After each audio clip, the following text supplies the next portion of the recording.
Before an Askew faced the flames, the world had already betrayed her.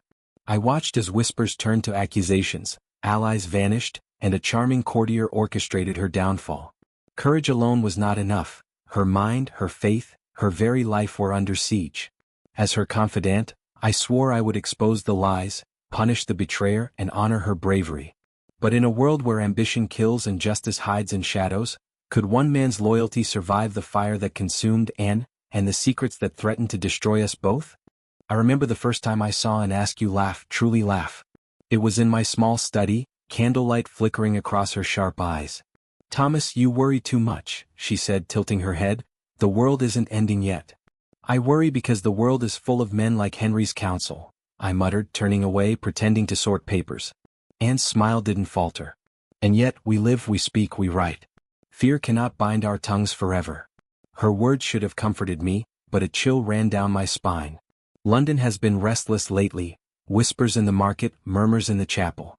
They speak of heresy, of spies, of men who would hang for a word spoken too boldly. "You think too much, Thomas," she said, stepping closer. "Are you imagining shadows where there are none?" "Perhaps," I admitted. "Or perhaps I see what others refuse to see." The door creaked, and Sir Robert entered with his usual polished smile. "Ah, and Thomas. Such charm in conversation. May I join?" And raised an eyebrow. "Do you bring wisdom or mischief, Sir Robert?" "Both, perhaps," he said smoothly. "I only wish to offer guidance. These times are dangerous, and caution is a friend few remember." Anne's eyes narrowed. "Guidance from a courtier whose ambition I scarcely trust?" He laughed lightly. "Ah, you wound me. I merely wish to help, not harm." I watched Anne, her intuition sharp, yet polite. "Thomas," she whispered, "does he seem trustworthy to you?" I hesitated, my throat dry. I cannot say. He smiles too easily, speaks too well." And chuckled softly, but it carried no real humor. "Then let us speak plainly among ourselves. Fear is a teacher, but it should not be a jailer." Sir Robert leaned against the doorway. "Wise words, Miss Askew. Wisdom often comes at a price." I clenched my fists beneath the table, a knot forming in my stomach. His presence, his charm, it felt like a blade hidden behind a glove. And ever brave, spoke with the same fire as always. "If wisdom has a price, then I will pay it, but I will not bow to threats I do not see." He nodded, a strange gleam in his eyes, and excused himself. "I shall leave you two to your books, and your plotting." As soon as he left, and sighed. "I fear, Thomas, that some plots are already set in motion." "I will protect you," I said, though I doubted the strength in my own voice, and placed a hand over mine, her touch steady. "Fear not, my friend. Whatever comes, we will face it together." And yet, even as she spoke, I felt the shadow of betrayal looming, an invisible hand shaping our fate in ways I could not yet grasp. The morning air was sharp, carrying rumors like leaves in the wind. I found Anne by the hearth, her hands wrapped around a cup of tea, her eyes distant. "Thomas," she said without looking at me, "they speak in whispers again. I heard it in the market, my name, my words, twisted into fear." "Fear has many tongues," I said cautiously. "Do not let them poison your mind." She laughed softly, but it didn't reach her eyes. "I will not. But sometimes I wonder if they speak only because they can. Sometimes I wonder if the danger comes closer than we think." "Closer than we think?" I asked, my heart tightening. Before she could answer, the door opened. Sir Robert stepped inside, as polished and charming as ever. "Good morning, my friends. London seems quieter than usual, yet the shadows linger, do they not?" And turned to him, her tone sharp.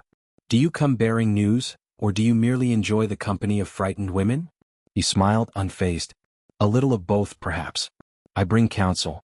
These are dangerous times. Allies can turn to enemies without warning. Trust must be measured carefully." I felt a cold tremor in my chest.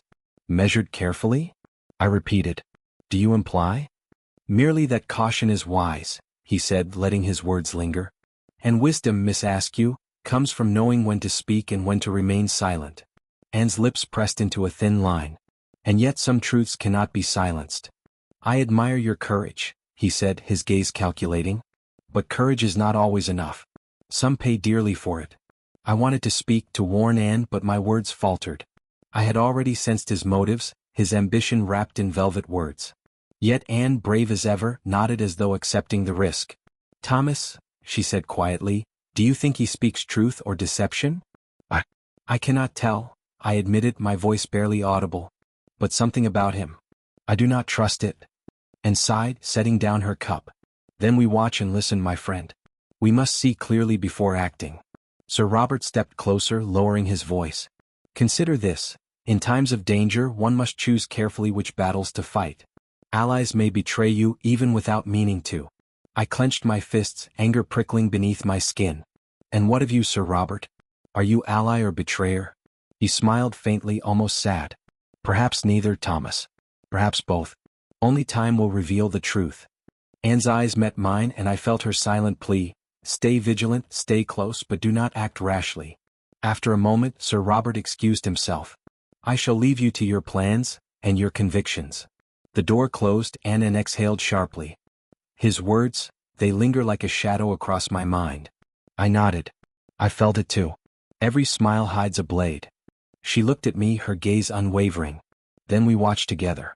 We prepare. And when the storm comes, we face it side by side. I wanted to believe that would be enough. But the unease in my chest grew heavier. Sir Robert was not just a passerby, he was a tide pulling danger closer, and I feared Anne's courage alone would not withstand the current. And in that quiet morning, I understood that the first whispers of betrayal were already forming, threading themselves into our lives, invisible yet deadly. The morning they came for Anne, I felt my chest tighten before I even saw them. Footsteps echoed through the stone corridor, heavy and final. Thomas, Anne whispered as I approached her side, I feared this day would come sooner than I expected. They can't take you for this, I said, my voice trembling. I won't allow it. And placed a gentle hand on my arm. I have no choice, Thomas. You must remain calm. Calm is what keeps you alive. The guards entered, their faces hard, unyielding. Miss Askew, you are summoned by the council. You will come quietly. I go where I must, Anne replied, her voice steady.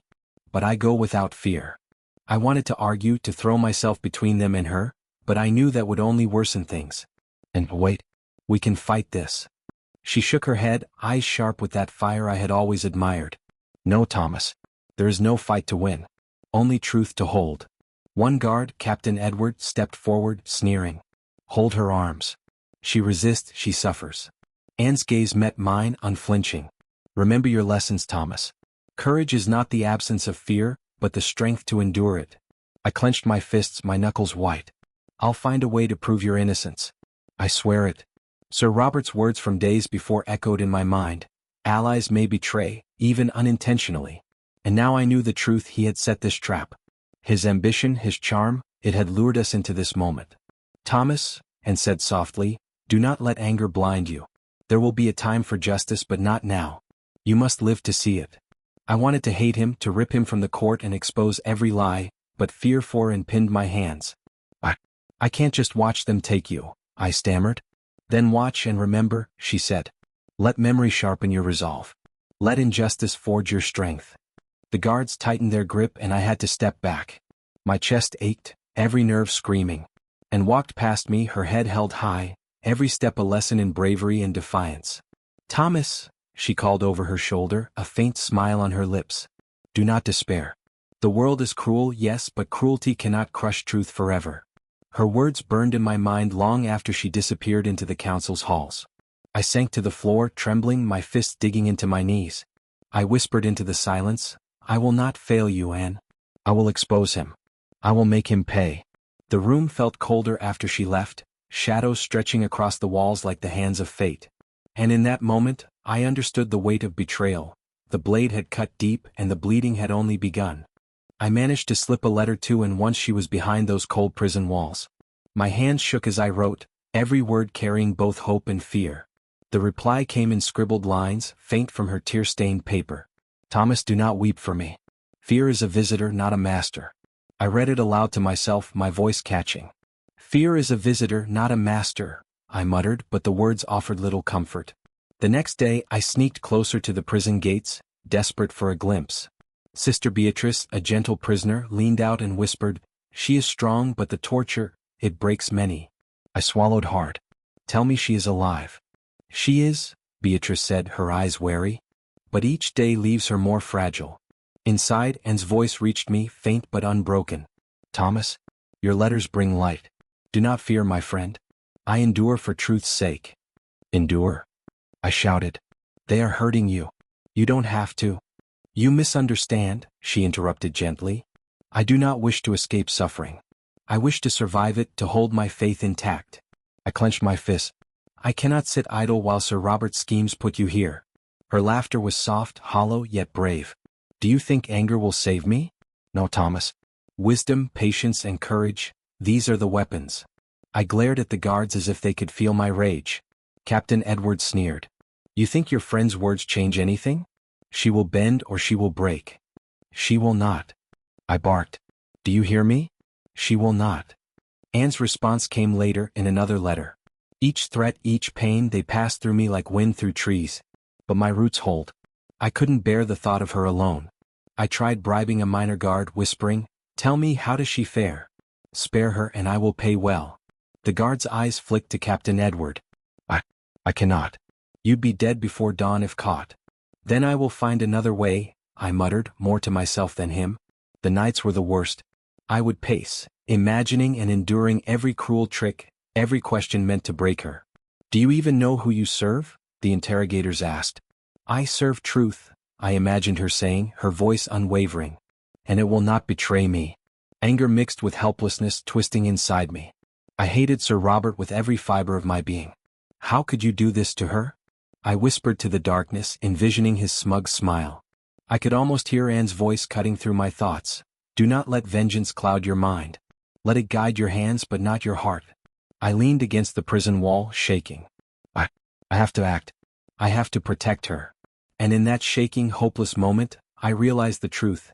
Survival was not just hers, it had become mine as well. I could not falter, could not let fear rule me. Her courage demanded my courage, her endurance demanded my resolve. The cruel reality remained, the crucible had begun.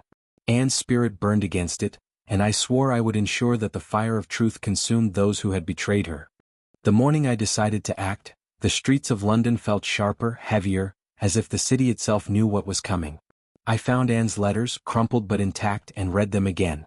Thomas, the world tests us not for our fear but for our courage. I muttered to myself, then courage it shall be. Sir William, a quiet courtier I had trusted, approached me in a dim alley. Thomas, I hear whispers. You're planning something? I have to expose Sir Robert, I said, keeping my voice low. He brought and here, he set the trap. Sir William's eyes narrowed. You're brave but reckless. One misstep and you're done. How do you plan to prove it? I pulled a letter from my coat, folded and hidden in my pocket. Evidence.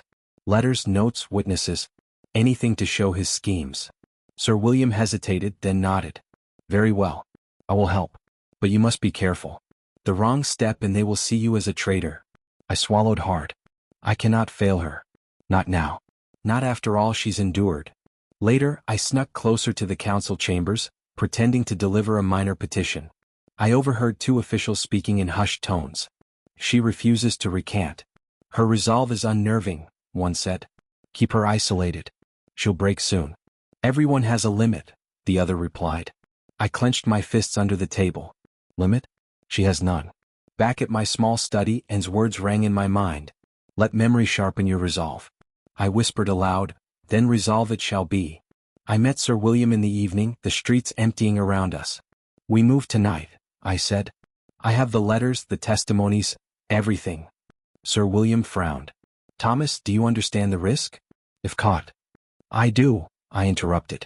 But sitting idle will cost her more than risk ever could. We planned quietly, gathering allies who still believed in justice. Lady Margaret supplied us with information, and Sister Beatrice confirmed Anne's condition in the prison. She grows weaker, Beatrice whispered, handing me a note slipped through the bars. But her mind remains sharp. Do not delay. I won't, I said, clenching the paper. That night, I could almost hear Anne speaking to me, her voice strong despite her suffering. Do not let fear cloud your mind, Thomas. Act with wisdom, but act. I looked at Sir William. This is it. Tonight we reveal him. Tonight Sir Robert's lies must be exposed. Sir William nodded grimly. Then we must be precise. No errors. No hesitation. The streets felt alive with shadows, each one a threat, each one a reminder of what was at stake. I whispered into the night, and I hope you can feel me fighting for you. I hope you can feel that justice is coming. And in that moment I realized, the turning point was not just about revenge. It was about seizing control, about transforming fear into action. I would not simply wait for karma to act, I would help it along. I folded the letters carefully, feeling the weight of responsibility settle over me. Every step forward was dangerous, every breath a gamble. But courage, and had taught me, is forged in the crucible of peril. Tonight I would step into that fire, ready to face whatever came for her and for the truth. I watched from the shadows as Sir Robert's arrogance began to crack. Rumors spread through the court faster than I expected. "Have you heard?" one messenger whispered to another. "Sir Robert has been seen tampering with council papers." I clenched my fist. Finally, I thought. Finally the tide turns. Sir William leaned close, whispering, "Thomas, patience. We must let the council uncover it themselves. One wrong move and it's over." "I know," I said, my voice tight. "But it feels good to see him tremble even a little."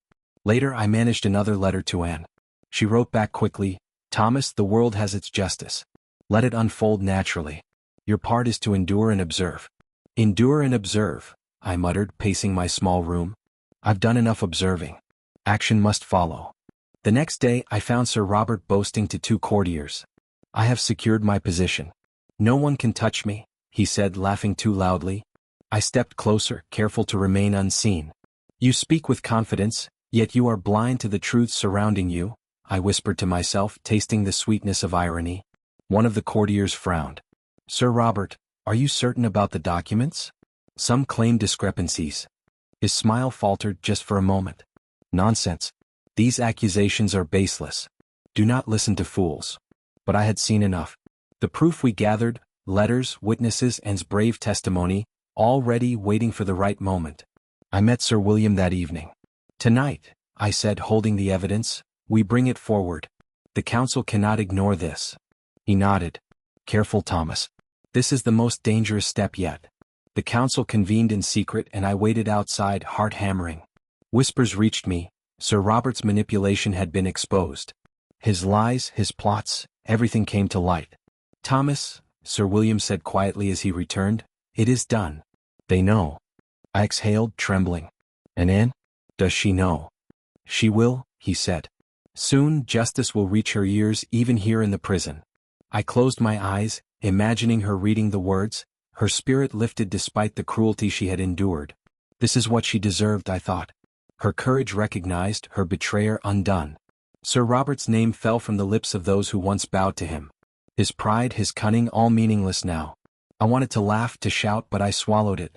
Victory felt hollow without and beside me.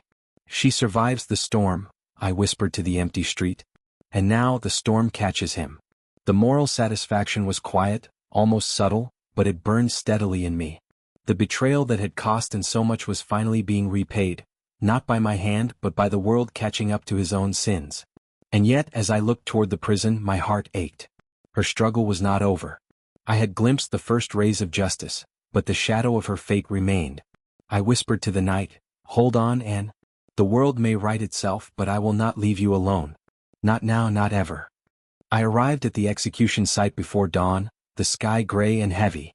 The crowd murmured, but I barely heard them. My eyes were fixed on Anne. She sat in the small enclosure, hands bound, yet her gaze swept over the crowd as if seeing every face, every whisper, every fear. "Thomas," she called softly when our eyes met. "You came." "I would not have missed this for anything," I said, my voice shaking. "Not for the world." She smiled faintly. "Even now, courage matters more than fear. Remember that." I wanted to grab her hand, to pull her away, but guards pressed closer. "Miss Askew, it is time," Captain Edward barked, and stood, her posture unyielding. "Do your duty, sir," she said calmly, though I could see the tension in her jaw.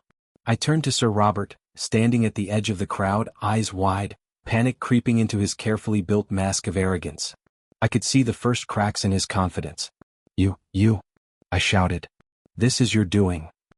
He glanced at me, then away, muttering excuses to the nobles around him. I only followed orders. I did what was necessary." "Necessary?" I barked. "You sent her to death for your ambition." Anne's voice cut through the chaos, firm and unwavering. "Let him be, Thomas. This is not your fight anymore." I clenched my fists, rage and grief warring inside me. But I understood. Her fight was always larger than mine. Her faith, her truth could not be taken by fear or fire. The executioner stepped forward, axe raised. And his eyes met mine one last time. Thomas, remember me and act rightly. Let anger guide your hands only when justice calls. I whispered, barely audible, I will. I swear it. The crowd gasped, the flames of the pyre licking the air. Anne's form was serene, almost luminous against the smoky dawn. Her courage radiated even as the fire rose. Sir Robert turned away, unable to watch, and I felt a grim satisfaction. Justice had begun, subtle but inevitable. His schemes, his lies, they could not withstand truth and time. Thomas, Lady Margaret said quietly beside me, her hand on my shoulder. She has left a mark on all who knew her. Never forget her strength. I won't, I said, my throat tight. I'll honor her. I'll make sure her courage lives beyond this day. Sister Beatrice approached, her eyes red. Her letters, her words, they have given hope to many prisoners. She is alive in spirit. I nodded. I'll carry it forward. Every injustice, every betrayal, it will be remembered and it will be met with the truth. The fire crackled, consuming Anne's body, but I could see her smile in my mind, defiant and unwavering. Do not despair, she had written. Truth cannot be undone. I stepped back, swallowing the lump in my throat. Sir Robert, I muttered under my breath, your arrogance has led you here. Your time will come. And yet, the emptiness inside me was vast. And was gone. No proof of her courage could erase the grief, the ache of loss. I whispered into the smoke, Anne, I promise I will not let your sacrifice be in vain. I will speak your words, protect the truth, and ensure the world knows your courage. The pyre burned low, ashes drifting into the gray sky. The crowd dispersed, leaving only silence, and I felt it, an ending but also a beginning. The storm had passed and I, though scarred and shaken, was transformed. I had seen betrayal, witnessed injustice, and endured the pain of loss. And through it all Anne's spirit remained, a fire in my heart guiding my next steps. Her fight was over, but mine had just begun. I would carry her legacy, every word, every letter, every brave act, into the world. And I knew, even in grief, that in every act of truth I pursued, an Askew lived on.